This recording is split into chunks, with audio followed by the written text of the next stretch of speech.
আলাইকুম। ধন্যবাদ আপনাকে আমাকে সুযোগ করে দেওয়ার জন্য, কথা বলার জন্য। আমি ইজিলেট ফর বাংলাদেশ মূলত শুরু করেছি ২০১৪ সালে।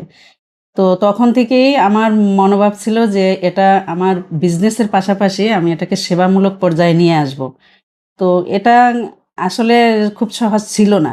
যেহেতু আমার এটা ব্যক্তিগত উদ্যোগ, তো এখানে কেউ চায় না, যে সাহস পায় না যে এখানে কেউ আর্থিকভাবে সহায়তা করুক, বা কোনো এনজিও না হলে মূলত কেউ সহায়তা করতে চায় না। তো আমার একটা ব্যক্তিগত উদ্যোগ, আমি এই ব্যক্তি পর্যায়ে আমি মানুষের সাথে বলাবলি করতাম যে আমাকে যেন এভাবে তারা একটু হেল্প করে, যেন আমি আমার এই সেবাটাকে আমি যেন মানুষের কাছে পৌঁছেই দিতে পারি, অসহায় মানুষের কাছে। তো যখন এখানে মানুষ যাদের আর্থিকভাবে যারা চলবেন তারা আসে, তারা নিতে পারে। যারা খুব বেশি চলবেন তারা কিন্তু এদেশে সেবা নিতে চায় না, চিকিৎসা নিতে চায় না, তারা চায় বিদেশে সেবাটা নিতে। তো আমরা বিদেশি সব ধরনের উন্নতমানের কম্পোনেন্ট আমরা এখানে নিয়ে আসতে সক্ষম হয়েছি। আমি এখানে যখন প্রথম শুরু করি ২০১৪ সালে, তখন একেবারে ছোট্ট পরিসর ছিল। আমরা মাত্র ৩ জন কর্মী ছিলাম, ৩ জনে আমরা কাজ করছি। ওই সময়ে আমি কিভাবে আমার এই সেবাটাকে আমি বাংলাদেশে প্রচার করব, তো আমার ও ধরনের কোনো অ্যাবিলিটি ছিল না যে আমি কোনো মিডিয়ায় দিব বা পত্রপত্রিকায় দিব। ওটা যথেষ্ট এক্সপেন্সিভ। তো আমি চিন্তা করেছি যে মানুষের মাধ্যমে আমার সার্ভিসটাকে আমি ভালো করে এই সার্ভিসের মাধ্যমে আমি প্রচার করব।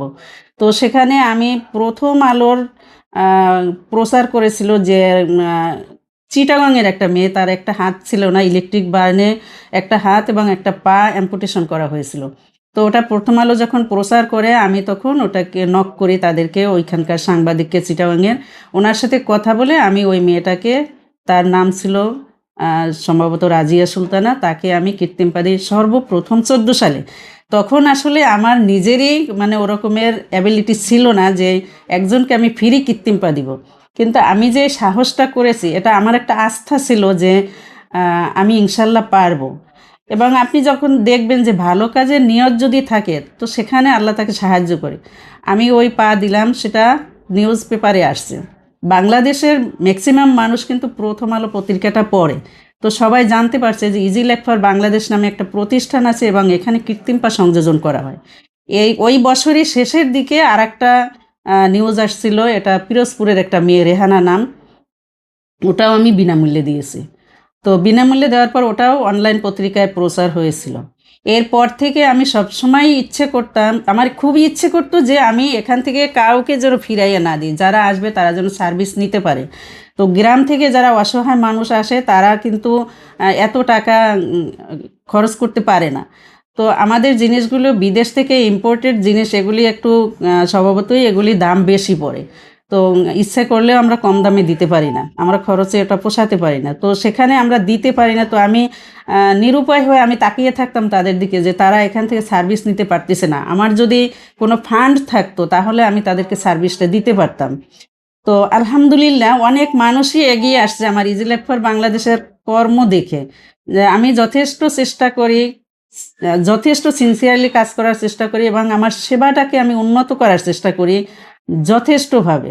তাদেরকে নিজের করে আমি কাজ করার চেষ্টা করি। আমার এখানে যারা আছে প্রতিটা মানুষ, তাদেরকে আমার স্টাফরা তাদেরকে যত্নের সাথে কাজ করে। প্রতিটা ক্লায়েন্টকে আমরা সার্ভিসটা যে দেই, আমরা আন্তরিকতার সাথে সার্ভিসটা দেওয়ার চেষ্টা করি।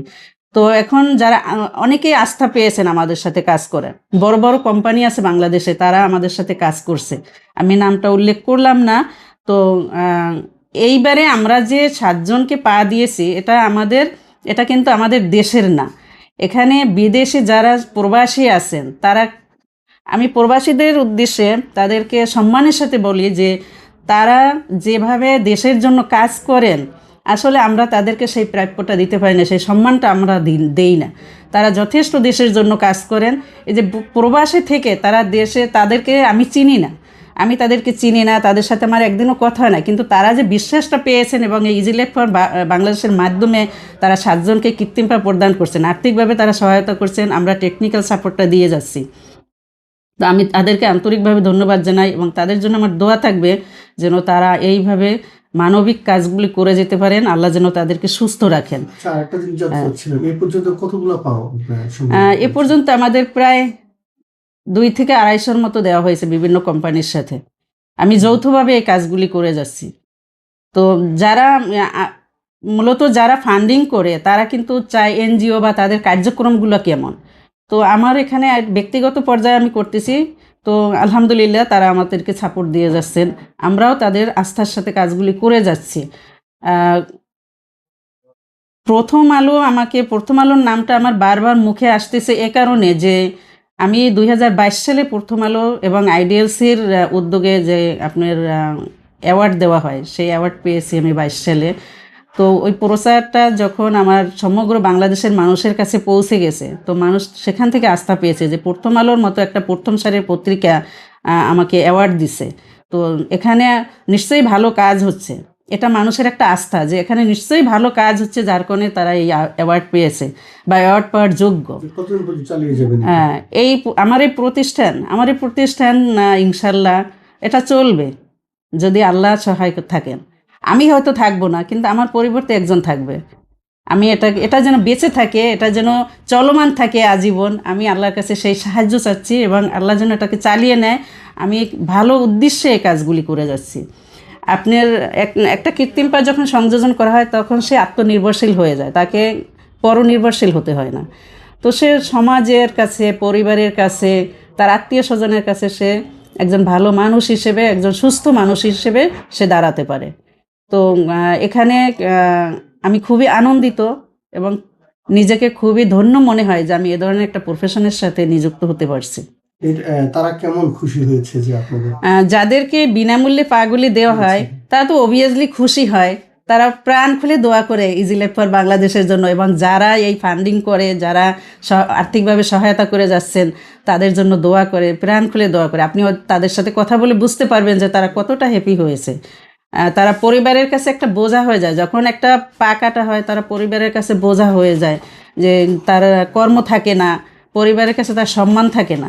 তো একটা কৃত্রিম পা লাগিয়ে যখন সে একজন ভালো মানুষের মতো পরিবেশে বা সমাজে উপস্থিত হয়, তখন সবাই তাকে ভালো হিসেবে গ্রহণ করে, তাকে সব দিক দিয়ে তখন সাপোর্ট দেয়, একটা কর্ম দেয় তাকে। কোথাও যদি একটা মানুষ যায় একটা ক্রাশ হাতে ভর করে, তখন তাকে কেউ কাজ দিবে না। কিন্তু কৃত্রিম পা পরে যখন যায় তখন বুঝতে পারবে না যে তার একটা পা নেই, হয়তো এটা মনে করবে যে তার পায়ে সমস্যা আছে, তো তখন অনায়াসে তাকে একটা কাজ দেয়। আপনি সেটা বড় কোনো কোম্পানি হোক বা ফিল্ড লেভেলে হোক, যেখানেই হোক, একজন মানুষকে একটা কাজ দেয়, তখন সে কাজ করে তার পরিবারটাকে সে সাপোর্ট দিতে পারে, ফাইন্যান্সিয়ালি সে সলভেন্ট হয়ে যায়, সে নির্ভরশীল হয়ে যায়, স্বনির্ভর হয়ে যায়। তো এখানে এই কৃত্রিম পা যারা ব্যবহারকারী, আপনি তাদের স্পিচটা নিতে পারেন যে তারা কতটা হ্যাপি। আবার আমাদের সম্পর্কেও আপনি জানতে পারেন যে আমরা তাদেরকে কিভাবে গ্রহণ করছি বা তাদেরকে সার্ভিসটা আমরা কিভাবে দিচ্ছি। আমাদের সার্ভিসে তারা হ্যাপি কিনা এটা আপনি জিজ্ঞেস করে দেখতে পারবেন। আমি বলতে চাই না যে তারা হ্যাপি, এটা আপনারা জানবেন এবং তারাই প্রচার করবে যে ইজি লাইফ ফর বাংলাদেশে তারা সার্ভিস নিয়ে কতটা হ্যাপি। ধন্যবাদ। আপনাকেও ধন্যবাদ।